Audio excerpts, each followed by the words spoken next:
Oke, video kali ini kita akan membahas materi yaitu 3 materi. Yang pertama yaitu perkelahian, kemudian yang kedua adalah minuman keras, yang ketiga yaitu narkoba. Bahasan yang pertama adalah tentang perkelahian.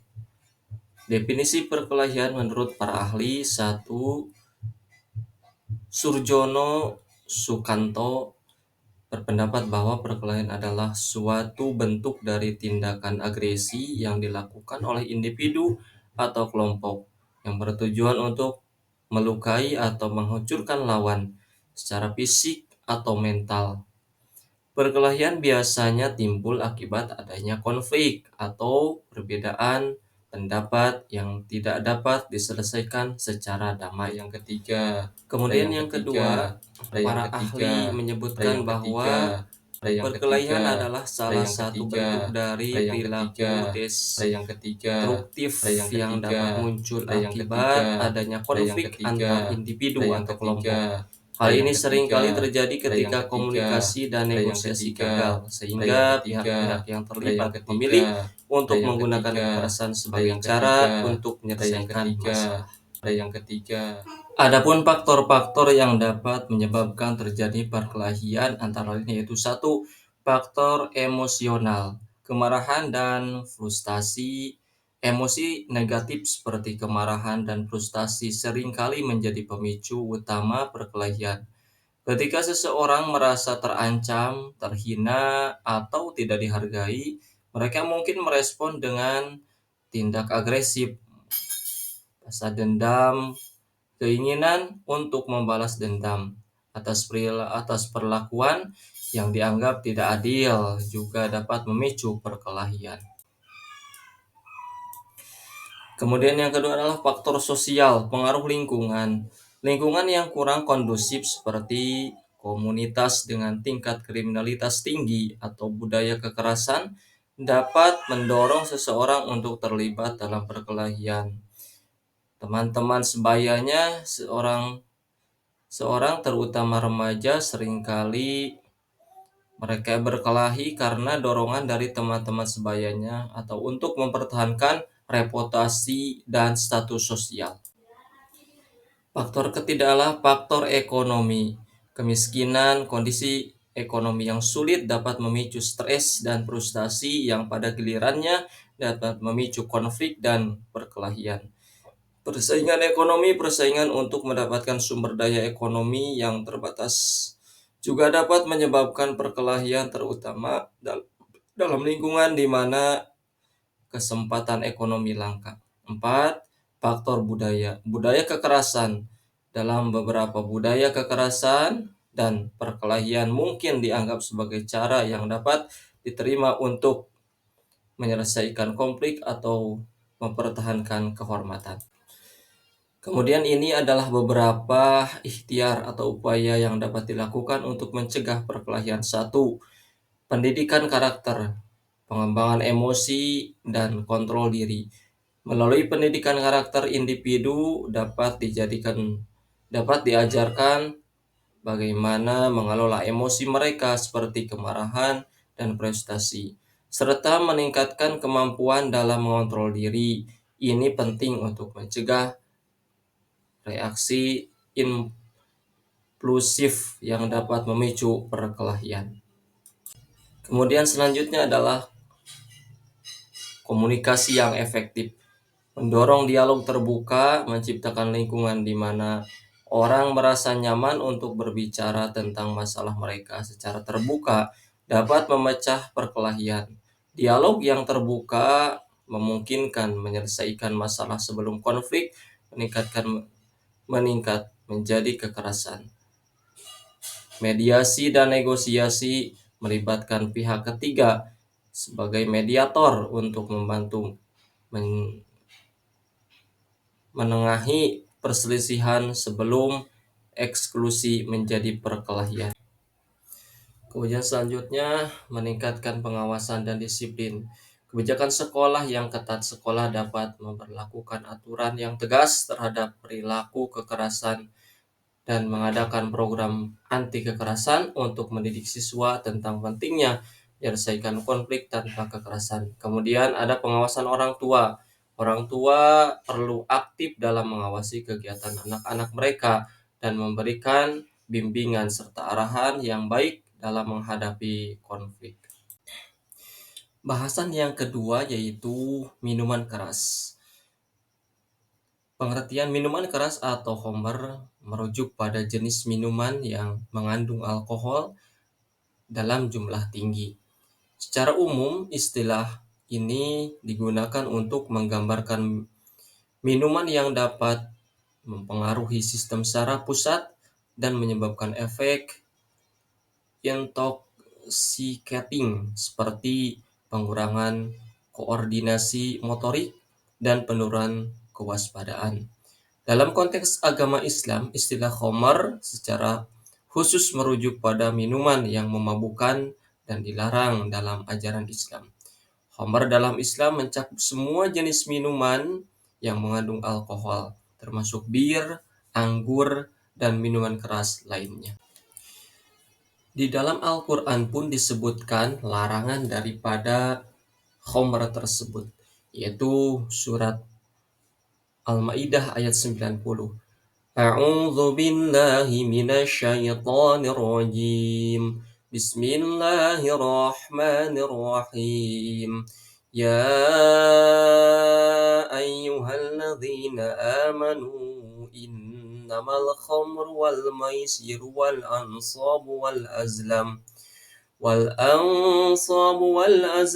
rijsum min 'amali syaitan fajtanibuhu la'allakum tuflihun. Artinya, hai orang-orang yang beriman, sesungguhnya meminum khamar, berjudi, atau berkorban untuk berhala, mengundi nasib dengan anak panah, termasuk perbuatan syaitan. Maka jauhilah perbuatan-perbuatan itu agar kamu mendapatkan keberuntungan. Berikut adalah untuk mencegah konsumsi minuman keras, beberapa langkah efektif bisa diambil. 1. Edukasi, sosialisasi tentang dampak negatif alkohol terhadap kesehatan dan kehidupan sosial. 2. Lingkungan positif.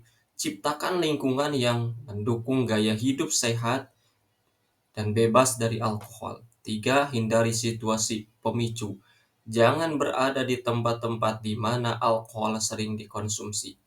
4. Alternatif hiburan. Temukan kegiatan atau hobi yang menyenangkan tanpa melibatkan alkohol. 5. Dukungan sosial. Cari dukungan dari keluarga dan teman untuk komitmen terhadap gaya hidup bebas alkohol. 6. Konseling. Jika sudah terlanjur tergantung, cari bantuan profesional untuk mendapatkan dukungan dan terapi yang diberikan. Kemudian bahasan yang ketiga adalah narkoba. Narkoba ditinjau dari Islam. Narkoba di dalam Al-Quran memang tidak ditemukan padanannya, sehingga istilah ini harus didekati melalui kias, yakni suatu masalah yang belum ada nasnya. Dicarikan padanan dengan masalah yang sudah ada nasnya, disebabkan persamaan ilat atau sebab landasan motivasi hukum. Dalam hal narkoba, maka disamakan dengan khamar karena sama-sama memabukkan dan membahayakan atau merugikan. Oleh karena itu, narkoba disamakan dengan khamr. Kemudian yang kedua ini adalah narkoba ditinjau dari Islam. Narkoba dalam Al-Quran memang tidak ditemukan padanannya, sehingga istilah ini harus didekati melalui kias, yakni suatu masalah yang belum ada nasnya. Dicarikan padanannya dengan masalah yang sudah ada nasnya, disebabkan persamaan ilat atau sebab landasan motivasi hukum dalam hal narkoba. Maka disamakan dengan khamar karena sama-sama memabukkan dan membahayakan atau merugikan. Oleh karena itu, narkoba disamakan dengan khamar. Dalam satu hadis diriwayatkan oleh Abu Dawud, qala Rasulullah sallallahu alaihi wasallam, kullu muskirin khamrun wa kullu muskirin haramun. Artinya Rasulullah bersabda setiap yang memabukkan adalah khamar dan setiap yang memabukkan adalah diharamkan. Kemudian selanjutnya adalah jenis-jenis narkoba, yaitu psikotropika. Yaitu satu, amfetamin dan ATS adalah stimulan susunan saraf pusat seperti kokain, kafein, nikotin, dan ketin. Semua bahan tersebut digunakan sebagai sarana mengatasi ketegangan jiwa. Kemudian yang kedua, sabu, yaitu adalah nama lain dari amfetamin. Kemudian yang ketiga adalah obat tidur atau obat penenang seperti Nipam, Megadon, dan pil PK, termasuk zat yang dapat menimbulkan halusinasi antara lain LSD, psilocybin, psilocybin, dan mushroom. Yang ketiga, ACE. Ini bentuk baru dari amfetamin, biasanya bentuk kristal yang dapat dihisap. Kemudian inhalansia merupakan bahan kimia yang menghasilkan uap sehingga dapat mengubah perilaku seperti aerosol. Berikut adalah beberapa cara efektif untuk mencegah penyalahgunaan narkoba, yaitu satu, pendidikan dan kesadaran. Pendidikan sejak dini memberikan edukasi tentang bahaya narkoba sejak usia dini. Sangat penting, anak-anak dan remaja perlu diberi pengetahuan tentang risiko kesehatan mental dan sosial yang ditimbulkan oleh narkoba. Kampanye kesadaran atau melaksanakan kampanye kesadaran di sekolah, komunitas, dan tempat kerja dapat membantu meningkatkan pemahaman tentang bahaya narkoba dan mendorong perilaku hidup sehat. Kemudian selanjutnya adalah peran keluarga. Komunikasi terbuka, orang tua perlu menjaga komunikasi yang terbuka dengan anak-anak mereka tentang risiko dan konsekuensi menggunakan narkoba. Yang jujur tanpa ada penghakiman bisa membantu anak-anak merasa nyaman untuk berbicara tentang tekanan yang mereka hadapi.